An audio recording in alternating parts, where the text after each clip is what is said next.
கோபி. அறிமுகம் வேண்டாம். உங்க சொத்துக்காக நீங்க ஆவேசமா வாதாடினீங்களே, அப்பவே எனக்கு தெரியும். நாங்க உங்களை என்னமோ நினைச்சோம். எல்லாரும் தான் நினைக்கிறாங்க.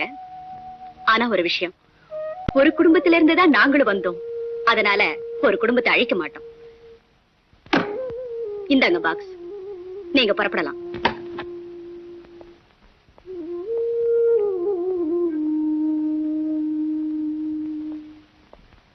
நகையெல்லாம் கிடைச்சு போச்சா? கொடுக்க மாட்டாளா நினைச்சேன். சேச்சே, அவ தங்கம். பர்ஃபெக்ட்னா 100% பர்ஃபெக்ட். அப்படியா? சரி வாங்க. நெல்லும் கடாவா? என்னங்கடா? யாருடா நீங்க? அவங்க இந்த பேட்டைக்கு ரவுடிங்க. மரியாதையா பொட்டி நீங்க கொடுக்கல என்னங்கடா செய்வீங்க?